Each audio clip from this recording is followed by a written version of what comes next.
Live from New Delhi, you're watching DD India Live, India's voice to the world. I'm Mark Lin. Namaskar. Coming up in the next 30 minutes.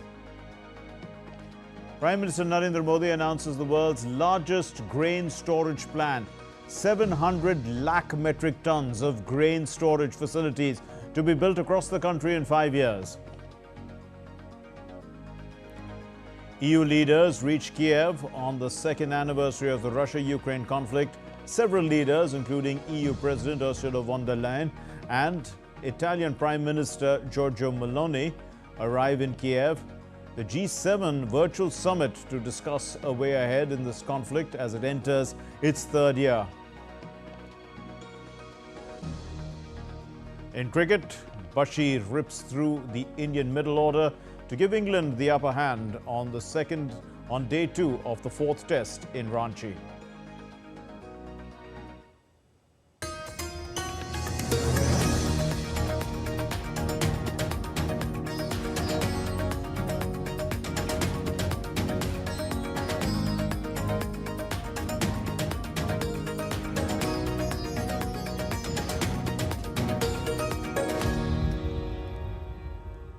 With an aim to boost the cooperative sector in the country, India's Prime Minister Narendra Modi on Saturday inaugurated multiple key initiatives for the cooperative sector. The Prime Minister launched the pilot project of the world's largest grain storage plant in the cooperative sector at the Bharat Mandapam in New Delhi.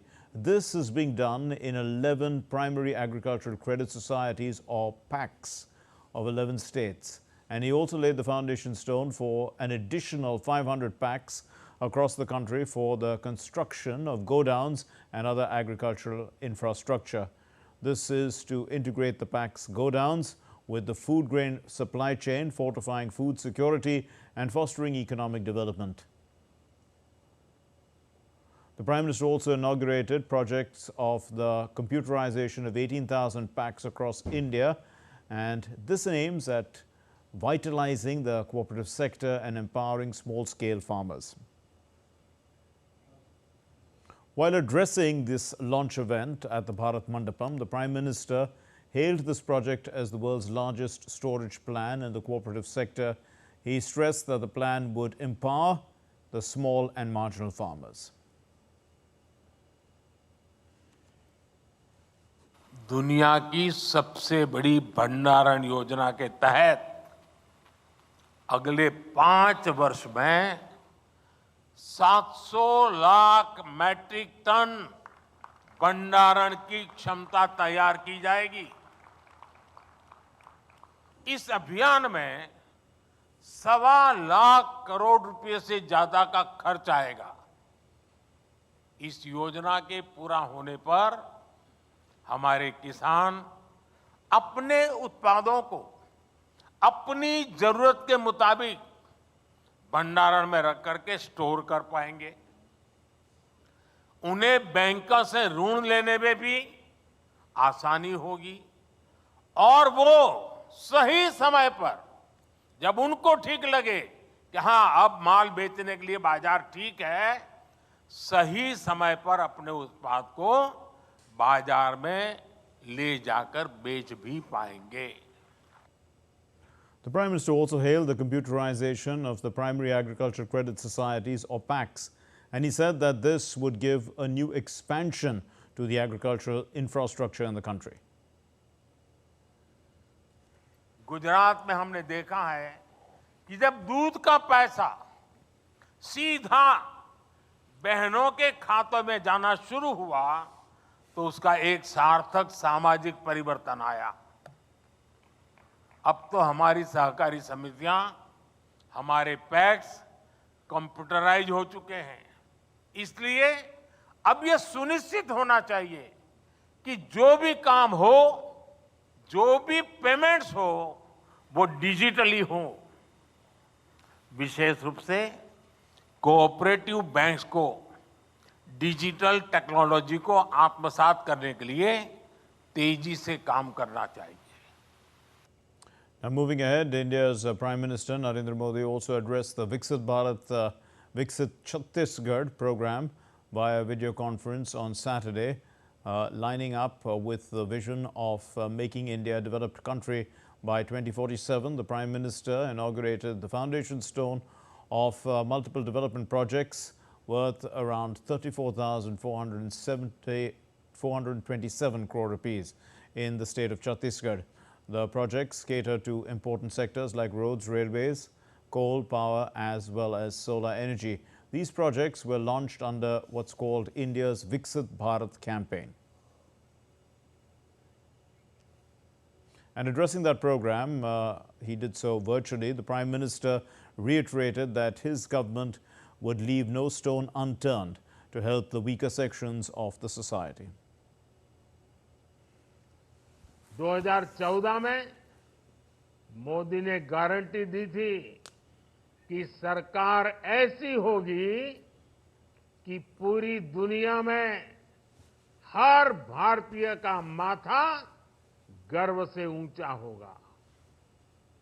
ये guarantee पूरी करने के लिए मैंने अपने आप को खपा दिया।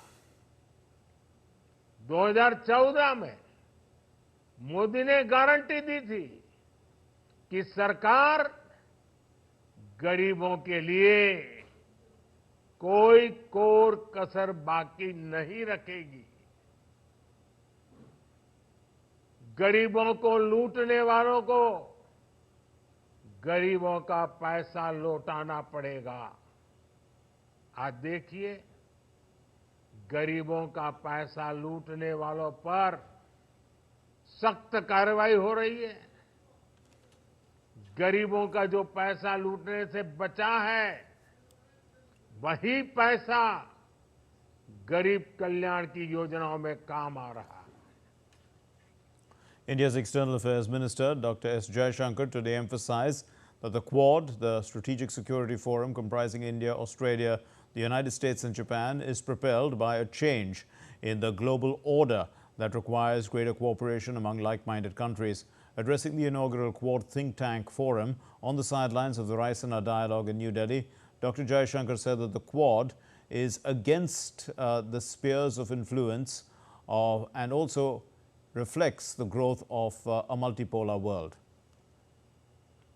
What does Quad stand for? I believe it has 5 messages. 1, it reflects the growth of a multipolar order. 2, it is post-alliance and post-Cold War thinking. 3, it is against spheres of influence. 4, it expresses the democratizing of the global space and a collaborative, not unilateral approach. And 5, it is a statement that in this day and age, others cannot have a veto on our choices. The Raisina Dialogue 2024 has concluded triumphantly, exemplifying India's burgeoning influence in both geopolitics and geoeconomics. The Congress Member of Parliament Shashi Tharoor commended India's diplomatic prowess, highlighting the nation's substantial strides in global politics. Dialogue, which was instituted now 10 years ago, is a very good innovation because it makes India a place where a number of countries, about 118 countries this time, come to see what's going on in India, but also to meet each other.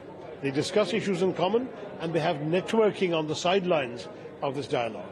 I think that's a very good initiative. It's been taken by both the Ministry of External Affairs and by the Observer Research Foundation. Good private-public partnership, which I think certainly gives India's diplomacy a good image with all the countries that come and participate. And as this grows in importance and we keep attracting more and more prominent people, definitely this will be a major forum for the country. India is on track to become a $10 trillion economy in the coming years and also grab the third largest world economy slot soon. The World Economic Forum President Jorge Brinde has said this again this week. Brinde described India as a place with optimism not seen elsewhere. Many eminent economists also echoed Brinde's statement, saying that India has successfully developed by far the best digital economy and financial architecture in the world. Despite a widespread worsening geopolitical situation, India's India has recorded a gross domestic product expansion of 6.1% in the March quarter.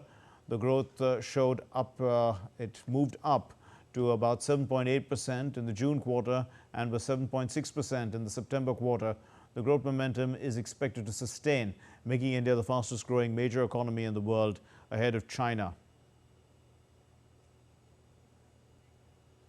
India is also expected to overtake the United States as the largest developer community on GitHub by 2027. The Microsoft chairman and chief executive officer Satya Nadella said during his address to 1,100 developers and technology leaders at the Microsoft AI Tour in Bengaluru earlier this month. India added nearly 4 million developers on GitHub in 2 years, totaling over 13 million. India is the fastest growing market on GitHub, a Microsoft-owned software development platform. 13.2 million developers using GitHub. After the US, India has the highest number of generative AI projects on GitHub. So Nadella, in fact, praised Indian developers for leading in AI projects and also announced the Code Without Barriers program to empower women developers. India is a place where, what the momentum around developers and development is unbelievable. Today, as we speak, India is number 2, only next to the United States in terms of the total number of developers on GitHub, and it's going to cross in 2028, I believe, or 2027. It's going to cross, so it's going to be the place where the most number of developers are going to be in. Second, even the AI projects. I mentioned this even the last time I was here. I was pretty stunned when I saw the stat. Number of Gen AI projects on GitHub with Indian contributors is, again, next to the United States. So it's just awesome to see the human capital of this country really embrace this new platform and effectively lead the new platform shift. And it's wonderful to see that. Light vehicle sales in India surged by 35% in 2023 compared to pre-pandemic levels. As per the S&P Global Mobility Research, this marks one of the most rapid recoveries among the top 10 global markets. The research covers passenger vehicles and light commercial vehicles in the light vehicles category worldwide. The report says that major global markets such as the United States, Japan and Germany are still lagging at pre-pandemic levels. S&P Global Mobility forecasts that India will drive global automotive industry growth over the next decade. It projects automotive growth from an estimated 4.9 million units in 2024 to 8.2 million units by 2035. Consequently, India's market share in global light vehicles is expected to rise from 5.5% in 2023 to 8% in 2035. In contrast, the United States, Japan and Germany are expected to witness declines in new vehicle sales by 2035. China's growth is expected to slow during the same period. 2 days after the Seattle police officer who struck and killed the Indian student Jahnavi Kandula with his vehicle was let off the hook, the Consul General of India in Seattle extended their support towards ensuring justice for the victim and her family. In a post on X, the consulate informed that they have been in regular touch with the designated family representatives and will continue to extend all possible support in ensuring justice for Jahnavi and her family. The consulate also raised the matter strongly with the local authorities. They are waiting for the completion of the Seattle Police's administrative investigation and will continue to monitor progress on the case. India's Prime Minister Narendra Modi's vision for an Atmanirbhar Bharat or self-reliant India resonates as a strategic imperative for the country's future prosperity as well as security. Embracing this vision, Prime Minister Modi has wagered significantly on the Atmanirbhar Bharat program, seeing it as the cornerstone of India's development into the formidable force that it is in the years ahead. Now, what's happening is that the program marked a pivotal moment in India's trajectory towards self-sufficiency, particularly in crucial areas like manufacturing. The results thus far are promising, especially in sectors like civil and defense manufacturing. The Production-Linked Incentive or PLI scheme is spearheaded by Prime Minister Narendra Modi, and it has catalyzed significant investment. with an outlay nearing $2 billion and disbursements of approximately $550 million across 14 sectors. Similarly, in the defense arena, with exports surging from a meager $82 million during the Congress UPA regime to a commendable $1.92 billion today, reflecting a staggering 23-fold increase. From indigenous production of advanced weaponry to expanding export capacities, the ascent of India in the global defense arena is underway. Let's take a look at other stories making the news. And the union government on Saturday informed that the 3 new criminal laws, the Bharatiya Nyaya Sanhita, the Bharatiya Nagarik Suraksha Sanhita, and the Bharatiya Saksha Adhiniyam, which seek to replace the colonial era IPC and the Criminal Procedure Code, as well as the Indian Evidence Act, will come into force from July 1 this year.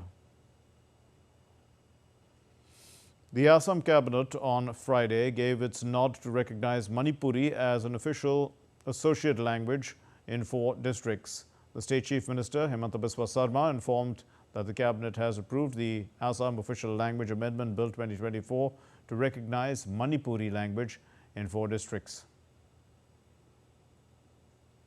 The Government of India has extended an invitation to the leaders of Ladakh to discuss their demands presented to the Union Home Ministry earlier. These demands include the extension of the 6th schedule of the Constitution to Ladakh statehood, as well as an additional parliamentary seat.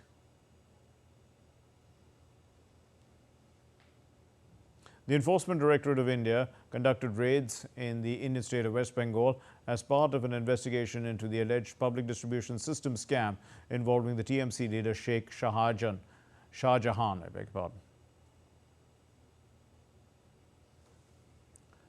Well, still to come here on DD India Live. The European leaders are in Kiev.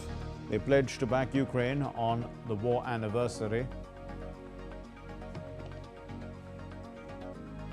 Israeli negotiating team reaches Paris for a potential ceasefire in Gaza. South Africa's ruling party, the African National Congress, is set to launch its manifesto today.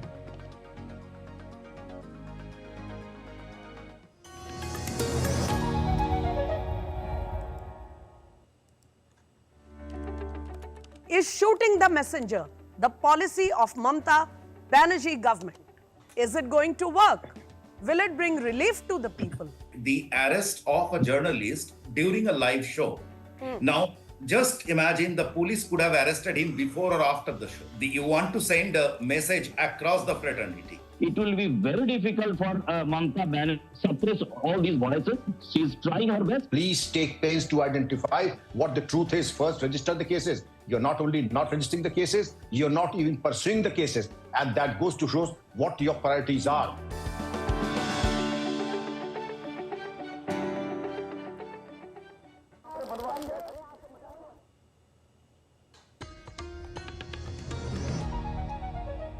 You're watching DD India Live. My name is Mark Lin. The Russia-Ukraine conflict marks its 2 years, and the conflict is going on, leaving a trail of devastation and human suffering on both sides. Several leaders, including the EU President Ursula von der Leyen and the Italian Prime Minister Giorgia Meloni, are in Kiev to show solidarity. Furthermore, fresh sanctions have been imposed by the United States on Russian entities. Aman Kumar Himanshu puts things into perspective. Russia's special military operation in Ukraine marks its 2nd anniversary on Saturday. The operation was the largest attack on a European country since World War II.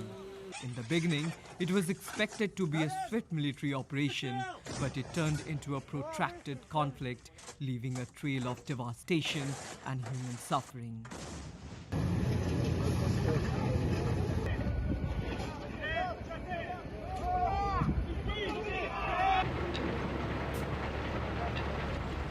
As the world is witnessing the 2nd anniversary, 4 Western leaders, including the Prime Ministers of Italy, Canada and Belgium, are in Kiev to show solidarity with Ukraine. In military assistance, Britain's Defense Ministry announced to spend $311 million over the next year to boost Ukraine's artillery ammunition reserves. When the war started, perhaps the whole world expected Russia to quickly overrun Ukrainian defenses and occupy the Ukrainian capital, Kiev.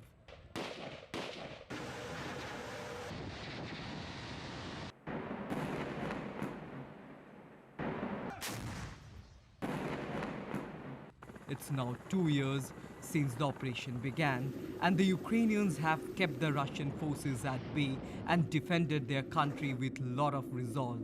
However, the momentum in the war today rests with Russia. The Ukrainian forces are feeling an acute shortage of equipment and manpower.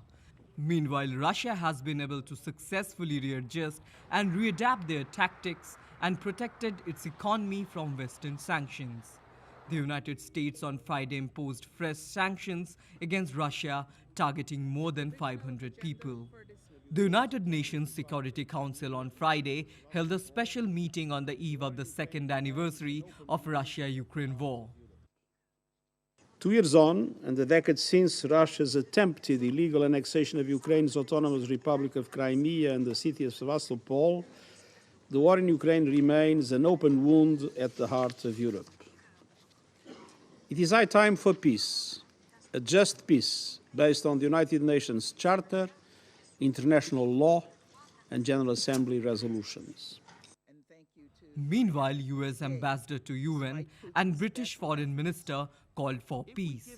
Ukraine's war efforts relies on Western support for money and equipment. Ammunition supplies have become a critical issue for Kiev as fighting has descended into grinding artillery battles. The 2-year-long war has severely damaged Ukraine's economy with a decrease of nearly 30 to 35% of its GDP in the first year alone. Additionally, the conflict has negatively affected neighboring economies, resulting in increased defense spending and inflationary pressures. However, Russia's economy is expected to continue growing in 2024.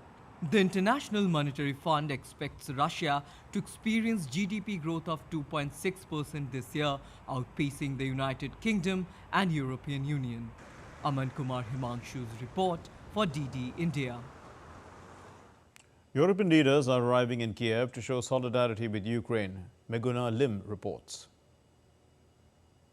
World leaders have arrived in the capital of Ukraine. European Commission President Ursula von der Leyen, along with Canadian Prime Minister Justin Trudeau, Italian Prime Minister Giorgio Meloni, and Belgian Prime Minister Alexandre De Croo, has arrived in Kiev in a show of solidarity and support as the country marks its entering its third year of war against Russia. Now, these world leaders have used what many world leaders have used to come into Ukraine, the Ukrainian railway. This has been the main method of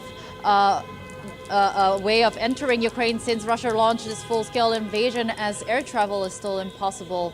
And so these leaders will be meeting at St. Sophia, which is in front of me. I'm at St. Sophia Square to discuss security cooperation and ongoing support for Ukraine in the coming hours. Russia is facing a number of sanctions from Western countries, but despite this, it is in no mood to withdraw. DD India correspondent Dasha Chernyshova reports from Moscow. Well, indeed, we've seen the Russian Ministry of Defense confirming that the Defense Minister Sergei Shoigu has visited the advanced post of the center grouping of the Russian forces in the area of the special military operation. Sergei Shoigu was inspecting the military effort there and received the report from the head of the center grouping of forces, who actually told Shoigu that the Russian forces have managed to advance by 10 kilometers after the taking control over Avdiivka.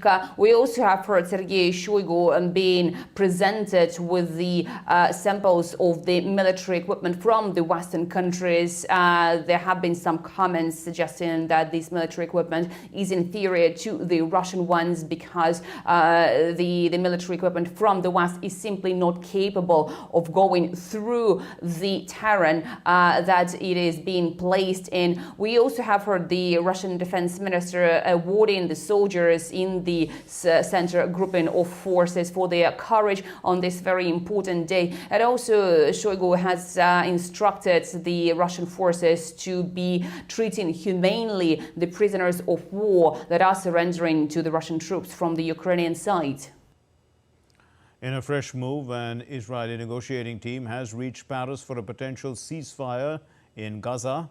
It is the latest sign of tentative progress towards an agreement that could end the 5-month-old Hamas-Israel conflict. The Israeli delegation, which includes the head of the internal as well as external intelligence services, will meet the director of the CIA, Qatar's Prime Minister, and Egypt's senior-most intelligence official for talks over the weekend in a serious push to halt the ongoing conflict.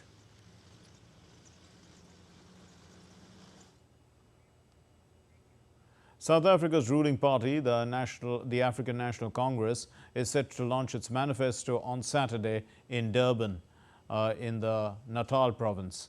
But what's happened is that the president is expected to give a key address as well on the issues facing the country as the presidential campaign picks up pace. President Ramaphosa is seeking a second term of office. The country goes to the polls on the 29th of May. Here's Daniel Kijo with a report. These 2024 presidential elections in South Africa are projected to be the most competitive in the country's history. The launch of the ANC Manifesto comes at a time when the historical party might be facing its hardest time in its 30 years of existence. Severe power rationing and high levels of unemployment are just some of the myriad of challenges that might hurt the African National Congress party election run. The political party's leading committee says they're expected to fill the Moses Madiba Stadium in KwaZulu-Natal with 85,000 people. They also have made arrangements for another 30,000 seats in case there's an overflow. The ANC's main opposition challenge is Julius Malema's Economic Freedom Fighters, or the EFF.